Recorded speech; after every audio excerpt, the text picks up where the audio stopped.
जीवन भर हम किसी भी तरह से उन लोगों के साथ फिर नहीं जाएंगे। हम लोग सब जो पुराने समाजवादी हैं एक साथ रहेंगे। बिहार का तो तरक्की करेंगे ही, देश के उत्थान के लिए भी हम लोग मिल करके काम करेंगे। आप सबका सहयोग चाहिए। नमस्कार, मैं हूं पंकज झा। अंदर की बात पंकज झा के साथ आप यही कार्यक्रम देख रहे हैं। हमने अभी तक बात की थी यूपी को लेकर के, लेकिन आज मामला बिहार का, बात बिहार के मुख्यमंत्री नीतीश कुमार की। अब सब जानते हैं कि नीतीश कुमार को लेकर कोई ये दावा नहीं कर सकता है कि नीतीश कुमार कब किसके साथ चले जाएं। मतलब नीतीश कुमार पार्टी नहीं बदलते हैं, नीतीश कुमार पार्टनर बदल लेते हैं, और वो कब अपना पार्टनर बदल लें ये किसी को नहीं पता। आजकल जो उनके लिए लगातार बैटिंग कर रहे हैं ना, मंचों से और बयानों से, ललन सिंह जो उनके अब सबसे करीबी बन गए हैं, उन्होंने ही बहुत पहले कहा था कि नीतीश कुमार को कोई समझ नहीं सकता, उनकी आंत में दांत है।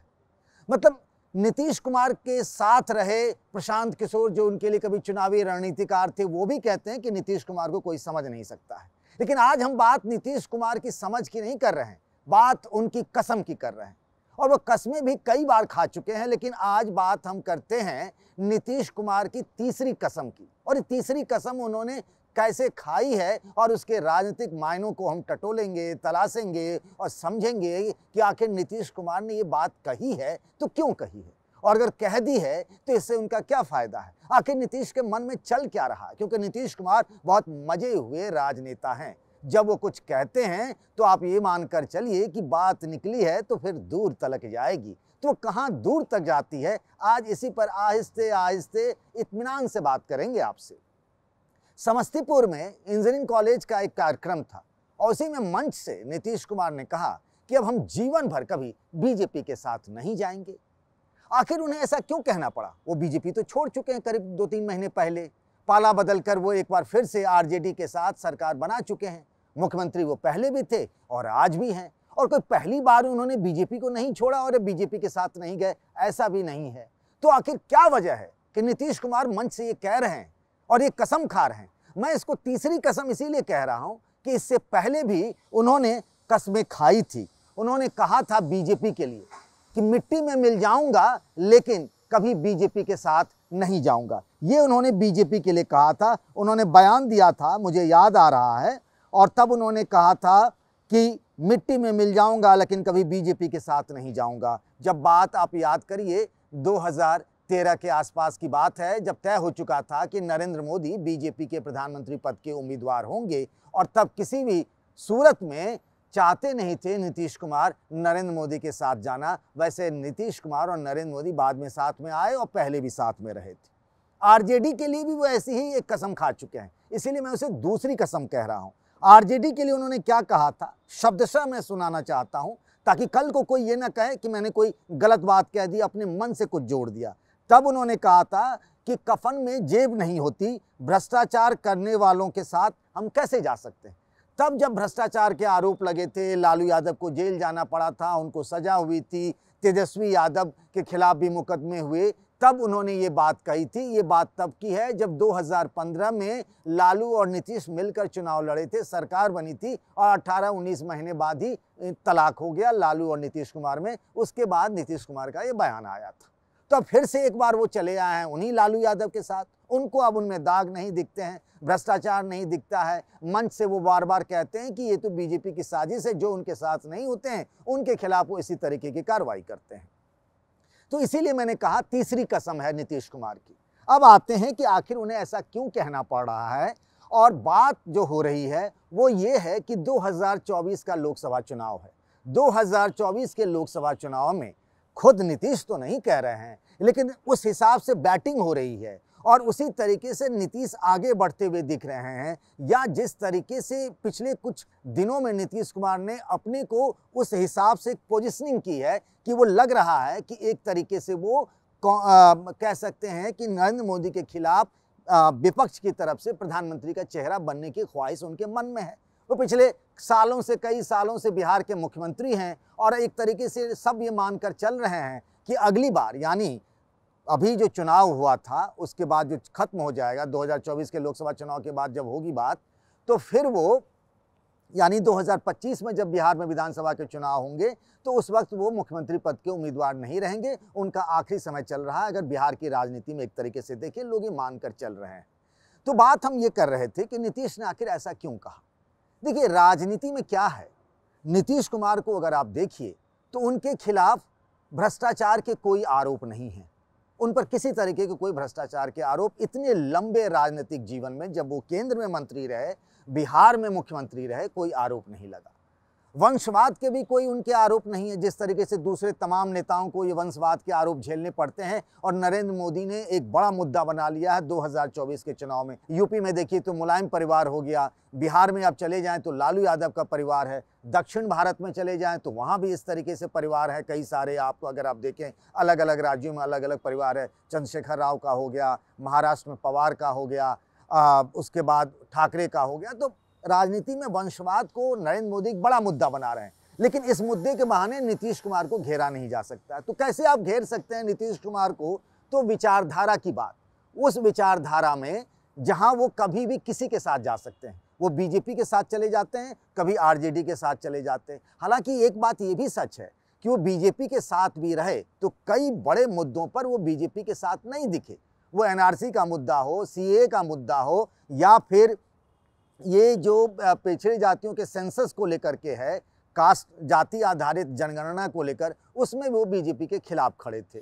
और कहीं ना कहीं वो बीजेपी के साथ रहते हुए भी सेकुलर का मुद्दा, सेकुलरिज्म का मुद्दा लगातार उठाते रहे थे। तो बात ये हो रही है नीतीश कुमार की तीसरी कसम की। वो एक तरीके से लोगों के मन में जो भ्रम की स्थिति आ रही है कि आने वाले दिनों में नीतीश कुमार कुछ कह सकते हैं, कुछ कर सकते हैं, कहीं पलट तो नहीं सकते हैं। जैसा तेजस्वी यादव पहले उनको बोलते थे कि ये तो पलटू चाचा हैं, ये कभी भी पलट जाएंगे, कभी बीजेपी के साथ चले जाएंगे, कभी आरजेडी के साथ चले जाते हैं।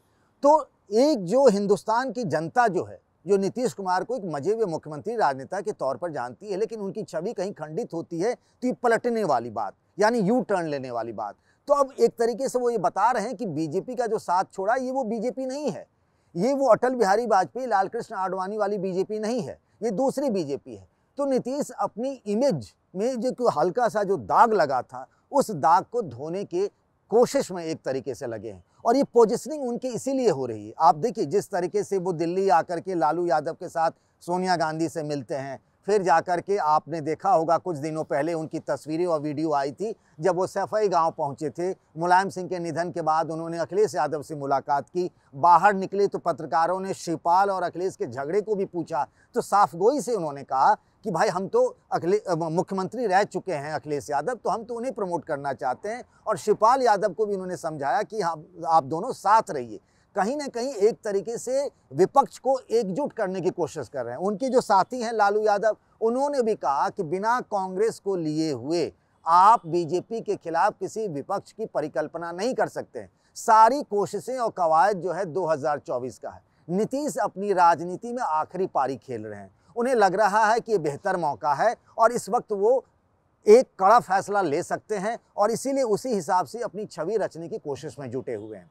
जैसा आपको याद होगा कि वो कोई भी फैसला लेते हैं तो उसके पहले पृष्ठभूमि बनाने लगते हैं। ऐसा नहीं होता है कि अचानक एक सुबह उठे और उन्होंने फैसला कर लिया कि बीजेपी के साथ नहीं रहना है या आज आरजेडी के साथ नहीं रहना है। उस पर वो पहले से होमवर्क करते रहते हैं। बिहार की राजनीति को कुछ सालों तक करीब से समझने का सौभाग्य मिला है, और मुझे याद है, आपको एक बहुत बात पते की बताता हूँ। जब 2015 में लालू और नीतीश मिलकर चुनाव लड़े थे, और जब जिस दिन वोटों की गिनती हो रही थी और ये तय हो चुका था कि ये जो महागठबंधन है लालू नीतीश कांग्रेस का, वही उनकी सरकार बनने वाली है, तो नीतीश कुमार अपने घर पर थे पटना में। हम लोग 2-4 पत्रकार उनसे मिलने गए, साथ में उस वक्त उनके प्रशांत किशोर भी थे। और तब जो एक बड़ी बात कही थी वो मैं आपसे साझा करना चाहता हूँ। तब नीतीश जी ने कहा था कि भाई देखिए, जैसा वो बोलने का उनका अंदाज है कि भाई देखिए सरकार तो बन रही है महागठबंधन की, हम सब की, लेकिन एक बात है कि बीजेपी के साथ सरकार चलाना ना बड़ा आसान काम है, बड़े कंफर्ट जोन में रखते हैं वो, मतलब बहुत अच्छे सहयोगी हैं। तो यानी 2015 में जब सरकार बन रही थी महागठबंधन की, तब भी उनके मन में था कि आगे उन्हें क्या करना है, और यही हुआ। 18-19 महीनों बाद उन्होंने आरजेडी का साथ छोड़ दिया। वो बीजेपी के साथ चले जाए। अभी जो वो ये तीसरी कसम खा रहे हैं कि अब मैं कभी बीजेपी के साथ नहीं जाऊंगा, तो पूरे विपक्ष को भरोसा दिला रहे हैं कि हमारी लड़ाई सिर्फ और सिर्फ बीजेपी और उसकी विचारधारा से है, और इसीलिए वो सारे विपक्ष को एकजुट करने के प्रयास में है। बात भले ही लालू यादव कहते हैं कि बिना कांग्रेस के विपक्ष को हम एकजुट नहीं कर सकते हैं, विपक्ष की एकता की बात नहीं की जा सकती, लेकिन ये नीतीश कुमार की ही बात है। नीतीश कुमार भी सबको साथ लेकर के और अपने को बिना कहे हुए चेहरे को आगे बढ़ाना चाहते हैं। उनके मन में एक गणित है, और वो गणित अपने करीबी नेताओं से भी शेयर कर चुके हैं कि अगर आज जितनी बीजेपी के सांसदों की संख्या है उसमें से अगर 40-50 सांसद घट जाएं तो शायद बीजेपी या फिर कह लें कि एनडीए सरकार बनाने की स्थिति में नहीं होगी, और उस वक्त में बीजेपी के भी कुछ सहयोगी जो हैं वो पाला बदल सकते हैं, और शायद 2024 में ऐसी स्थिति हो कि विपक्ष के पास प्रधानमंत्री बनाने का एक मौका मिल जाए। ये उनकी अपनी समझ है, मैं नहीं कह रहा हूँ,